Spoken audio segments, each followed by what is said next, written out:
Cube में हम लोगों को पता है कि क्यूब में जो फेसेस होते हैं, जो उनके फलक होते हैं, वो 6 फलक होते हैं, 6 फेसेस होते हैं। ये आपको क्यूब दिख रहा होगा अच्छे से। और यहाँ हम थोड़ा एक्सिस ड्रा करेंगे। ये देखिए, इस तरह से एक एक्सिस ड्रा कर सकते हैं। ये आपका हो जाएगा एक्स एक्सिस, ये हमने ले लिया वाई एक्सिस। सारे फेस जो भी हैं इनके नाम यहाँ पॉइंट दे देते हैं, A B C D E F G H. ये हमने सारे फेसेस के नाम दे दिए। आप जानते हैं एक्स एक्सिस के एलान जो यूनिट वेक्टर होता है वो आई कैप होगा, और वाई एक्सिस के एलान यूनिट वेक्टर जे कैप होता है। हम लोग जानते हैं, हम आपके लिए बता दे रहे हैं। और जेड एक्सिस के एलान जो यूनिट वेक्टर होता है वो के कैप होता है। तो अब बात आती है कि हमें सारे फेसेस का एरिया वेक्टर बताना है।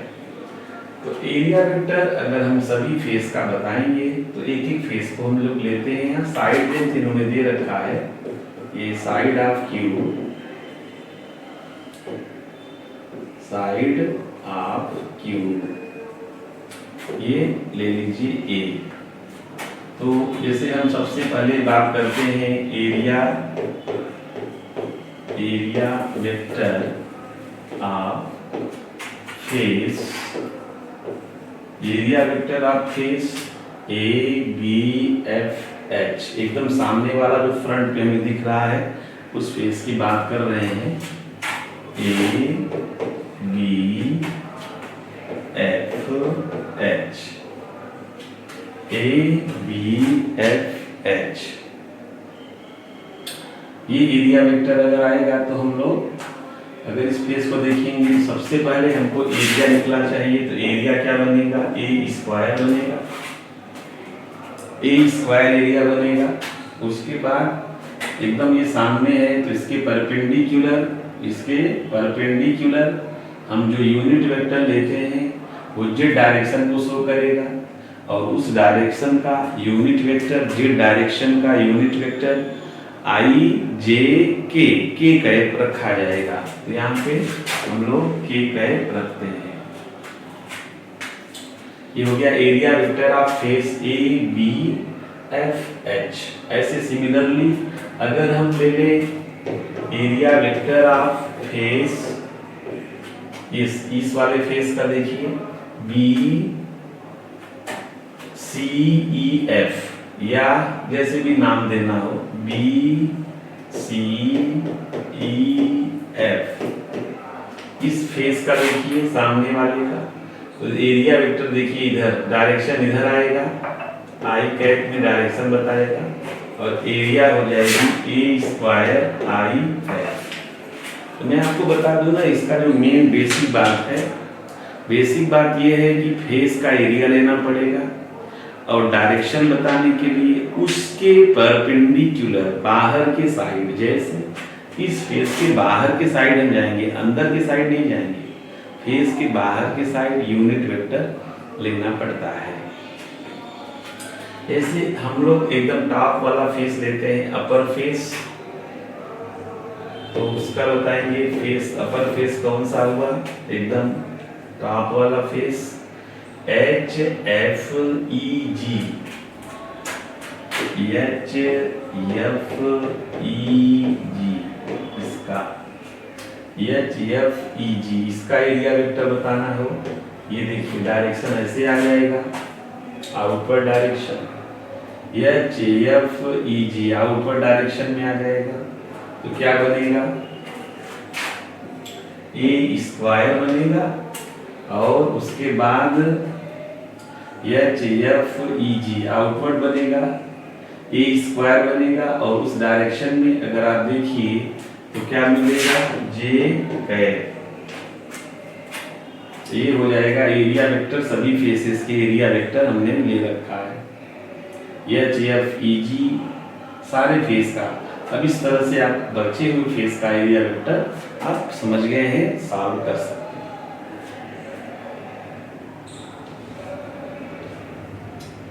तो अब हम लोग बात करेंगे,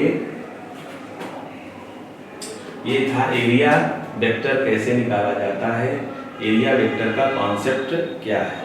फिर एक इसमें महत्वपूर्ण बात आती है, उसको हम लोग बोलते हैं सॉलिड एंगल। सॉलिड एंगल, इसको हम ओमेगा लिखते हैं। घन कोण, हिंदी में बोलते हैं घन कोण। सॉलिड एंगल क्या चीज है बच्चों? जैसे एंगल क्या होता है, दो साइड के बीच का जो झुकाव है उसको हम एंगल बोलते हैं। ऐसे साइड एंगल क्या है, कोई सरफेस किसी पॉइंट पर, जैसे यहाँ पे हम एक सरफेस ले लेते हैं ये, और यहाँ एक हमने पॉइंट ले लिया, इस तरह से आप डॉटेड मिला दीजिए। लाइक समझिए कोण, जैसे कोण हम लोग शंकु लेते हैं, या कोण आप सब लोगों ने देखा होगा, जोकर वाली टोपी भी समझ सकते हैं। तो वो जो अपने वर्टेक्स पर यहाँ पे ये जो एंगल यहाँ पे बनता है, सपोज दैट इसका एरिया हमने ले लिया डेल्टा ए, और यहाँ से यहाँ तक का डिस्टेंस ले लिया आर। तो यहाँ जो एंगल बनता है दैट इज सॉलिड एंगल, और इसको हम लोग डेल्टा ओमेगा से लिखते हैं। तो सॉलिड एंगल होता है angle sustained by a surface area, और इसकी वैल्यू होती है delta A by R square. This is the formula of solid angle. अब बच्चों इसकी जो यूनिट होती है वो होती है स्टेरेडियन, ठीक है। और इसका जो डायमेंशन होता है, ये डायमेंशन लेस होता है, no dimension of solid angle. ये आपका नीट 22 में आया हुआ है। तो सॉलिड एंगल का कोई यूनिट स्टेरेडियन होती है और डायमेंशन नहीं होता है। सॉलिड एंगल से रिलेटेड एक महत्वपूर्ण बात यह है कि सॉलिड एंगल में जो है इसका फार क्लोज सरफेस, अगर हम कोई क्लोज सरफेस ले लेते हैं, क्लोज बाउंड्री ले लेते हैं, तो उसके लिए जो सॉलिड एंगल बनेगा क्लोज सरफेस के लिए, सॉलिड एंगल की वैल्यू आती है 4 पाई।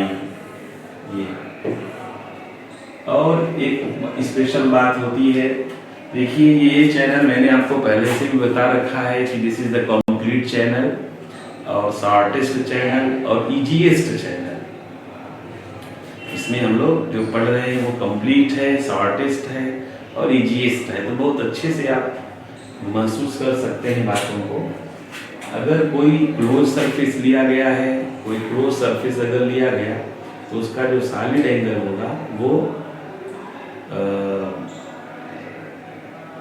क्लोज सरफेस के लिए सॉलिड एंगल, पूरा बंद सरफेस के लिए सॉलिड एंगल 4 पाई होता है। एक बात और आती है बच्चों important, solid angle for inclined surface. Inclined surface, inclined surface का मतलब होता है झुका हुआ सरफेस। झुका हुआ, जैसे वॉल है ना स्ट्रेट है लेकिन थोड़ा झुका हुआ है ऐसे करके। ये अगर सरफेस को हम लोग झुका हुआ लेते हैं और इस पॉइंट पे सॉलिड एंगल बताना है, ये देखिए पॉइंट से हमने मिला दिया। अब इसका वर्टिकल पार्ट ये आता है, सपोज दैट यहाँ पर ये जो एंगल है, ये देखिए ये इनके बीच का एंगल हम लोग लेते हैं थीटा, ठीक है। अगर इसका जो सरफेस एरिया है वो डेल्टा ए है, तो ये जो पार्ट हमने लिया है इसका surface area delta A cos theta, ये डिस्टेंस हो जाएगा r, यहाँ पे बनेगा सॉलिड एंगल। तो सॉलिड एंगल की वैल्यू होती है delta A cos theta by r square. ये अगर सरफेस इंक्लाइंड है तो solid angle delta A cos theta by r square. तो इतने सारे फार्मूले ये सब केवल सॉलिड एंगल के लिए हैं। ये सब फार्मूले सॉलिड एंगल के लिए दिए जाते हैं।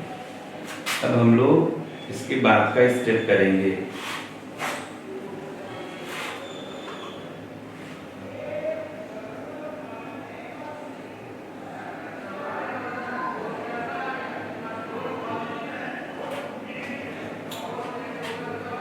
देखिए, सॉलिड एंगल के बाद इसमें बहुत ही इंपॉर्टेंट बात आती है, इलेक्ट्रिक फ्लक्स क्या होता है। इलेक्ट्रिक फ्लक्स, इसको बोलते हैं वैद्युत फ्लक्स।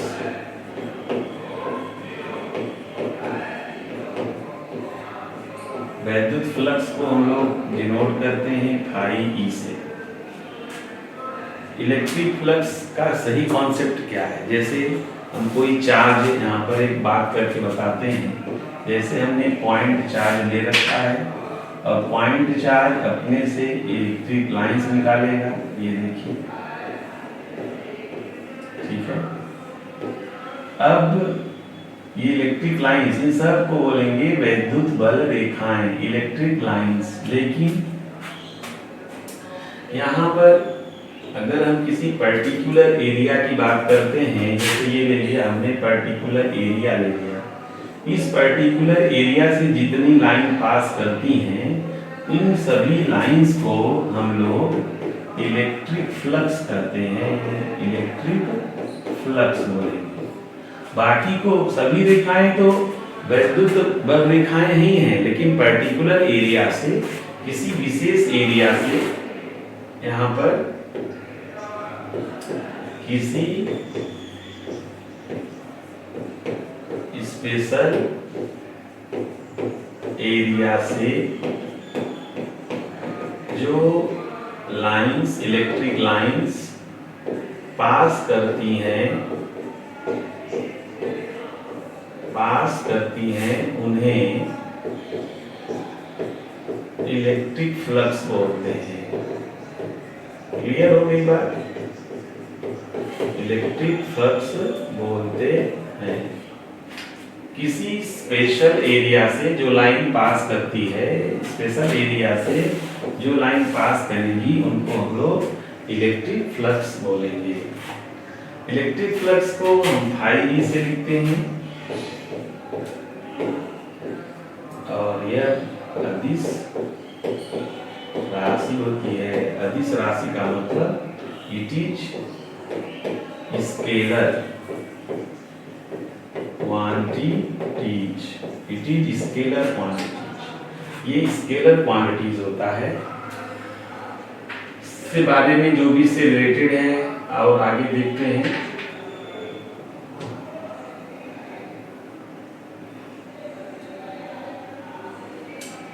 जैसे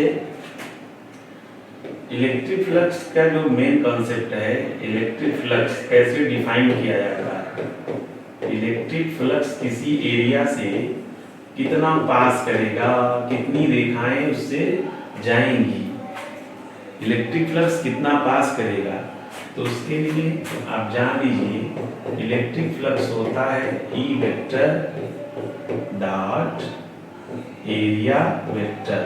ये मेन इसका मास्टर फार्मूला ये जान लीजिए आप। फ्लक्स का मास्टर फार्मूला होता है ई वेक्टर और डॉट एरिया वेक्टर। ये फ्लक्स का मास्टर फार्मूला है। क्या यहाँ से हम लोग इसको ऐसा भी लिख सकते हैं, ई वेक्टर डॉट ए वेक्टर को लिख सकते हैं ई ए कॉस थीटा, ई ए कॉस थीटा। ठीक है। ये तो यहाँ पे सबसे जरूरी बात क्या है वो समझिए। जैसे यहाँ पे बहुत ही अच्छी बात आप समझेंगे, ये this is the plane of surface, plane of surface, ये सरफेस का प्लेन है। उसके बाद इसमें अच्छे से समझना है, ये हो गई इलेक्ट्रिक लाइंस।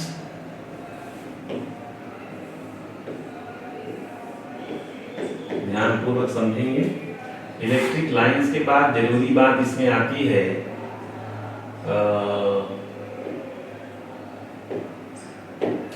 ये हो गया एरिया वेक्टर, क्लियर। तो एरिया वेक्टर और फील्ड के बीच का एंगल हो गया थीटा, ये एंगल लेते हैं। एरिया वेक्टर जो परपेंडिकुलर होता है फील्ड के बीच का angle.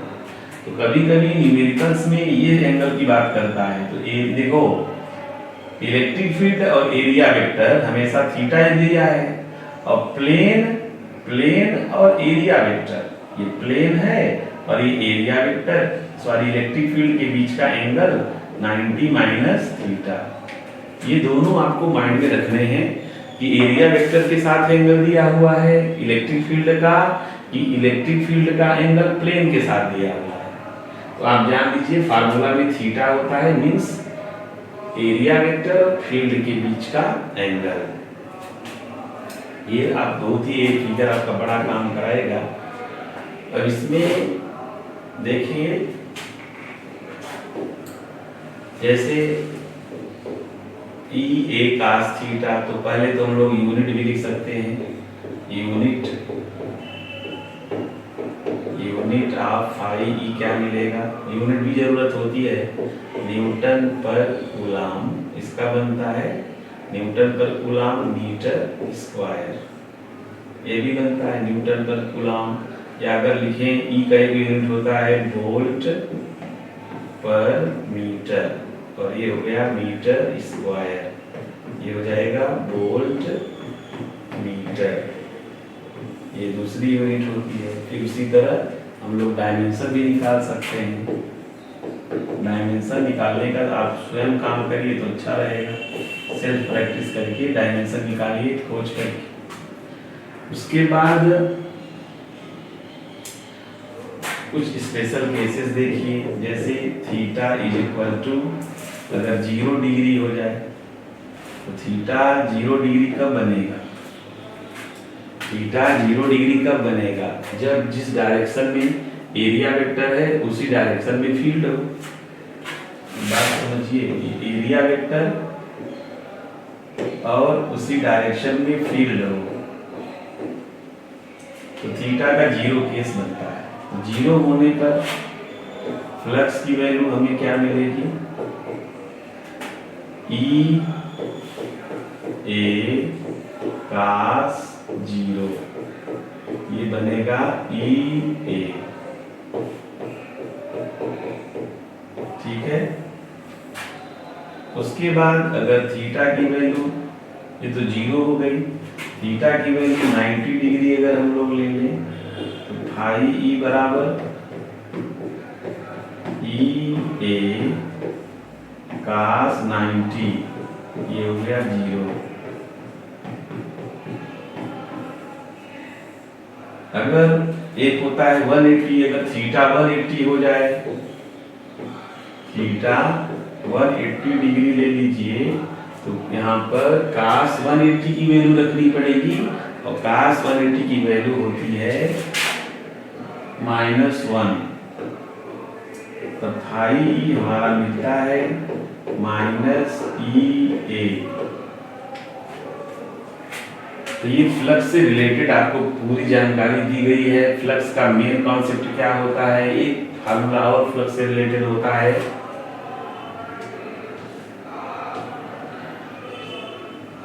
Flux through close surface. Close surface से कितना फ्लक्स जाएगा, ये होता है phi E equal to close integration E vector dot area vector. ये भी मास्टर फार्मूला होता है, flux through close surface. Close surface के लिए फ्लक्स का ये फार्मूला हम लोग अप्लाई करते हैं। अब इस पर एक दो न्यूमेरिकल अच्छे अच्छे कर लेंगे, फिर हम लोग आगे बढ़ेंगे।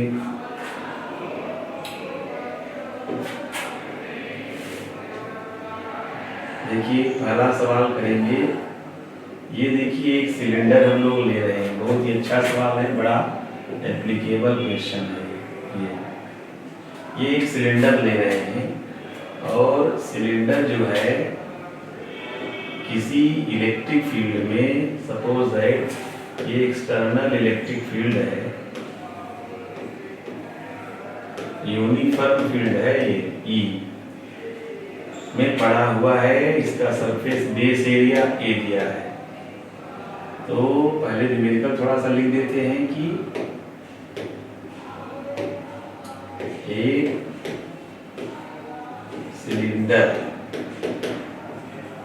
एक सिलेंडर यूनिफॉर्म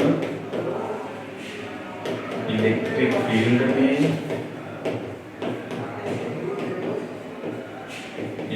फील्ड में रखा है। तो सिलेंडर से टोटल कितना फ्लक्स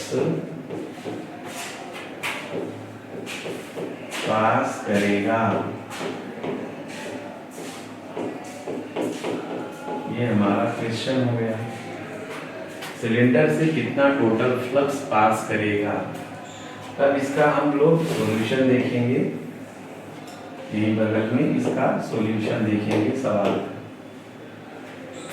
बच्चों, सिलेंडर से कितना फ्लक्स पास करेगा ये हमको बताना है। तो अब हम लोग क्या करेंगे, इसके लिए ये देखो हमने सिलेंडर बनाया, इसके बाद इलेक्ट्रिक फील्ड बना दिया। अब क्या करोगे, यहाँ पे एरिया वेक्टर सबसे पहले देखो तो इसका डायरेक्शन होगा इधर, इधर का एरिया वेक्टर का डायरेक्शन इधर होगा, इस सरफेस का एरिया वेक्टर इधर होगा। जितने भी बताया था ना क्यू वाला सवाल, जितने सरफेस होते हैं सभी का हमें एरिया वेक्टर ड्रा करना चाहिए, जितने सरफेस। तो सिलेंडर में एक हमारा ये बेस होता है, दो बेस सरफेस होते हैं, तो दो base surface circular side shape में होते हैं, वृत्तीय आकार के होते हैं, और एक उसका कर्व शेप होता है। तो अगर हम सिलेंडर को देखें तो उसमें तीन तरह के फेस होते हैं। तो ये हो गया आपका कर्व सरफेस, ये हुआ CS, और ये हुआ PS1, चाहे ले लो PS2, ये हो गया PS1। PS1 मतलब प्लेन सरफेस वाला, प्लेन सरफेस दूसरा कर्व सरफेस। और टोटल फ्लक्स कैसे निकाला जाता है, टोटल फ्लक्स अगर देखिए तो प्लेन सरफेस पहले से, फिर प्लेन सरफेस दूसरे से, फिर कर्व सरफेस, टोटल जो फ्लक्स जाएगा इज इक्वल टू, इसमें आप देखिए एरिया वेक्टर इधर है, इलेक्ट्रिक फील्ड इधर है, थीटा की वैल्यू आएगी 180 डिग्री। समझने का प्रयास करें, एरिया वेक्टर इधर है, इलेक्ट्रिक फील्ड इधर है, यहाँ पे एरिया वेक्टर इधर है, इलेक्ट्रिक फील्ड इधर है, गलती है, इलेक्ट्रिक फील्ड भी सेम डायरेक्शन में है। यहाँ मिलेगा EA, पहले वाले प्लेन सरफेस के लिए cos 0 प्लस EA, या इसके लिए 180 लिख दीजिए, cos 0, और इसके लिए थीटा की वैल्यू 90 डिग्री मिलेगी, plus plane surface to curve surface EA cos 90, ये कैंसिलेशन हो जाएगा तो आपको टोटल फ्लक्स मिलेगा EA cos 90 भी 0 हो जाएगा, तो टोटल फ्लक्स कितना मिलेगा, 0 मिलेगा। ठीक है, यहाँ से एक रूल आता है हम लोगों को, रूल में ऐसा है कि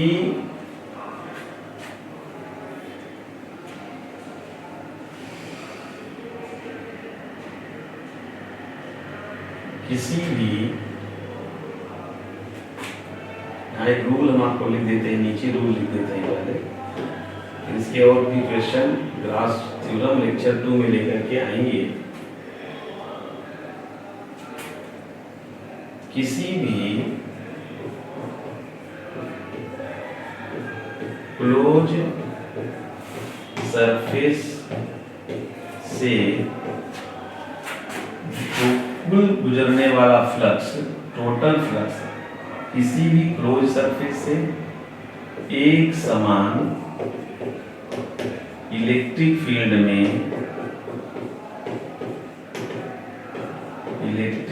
में पास करने वाला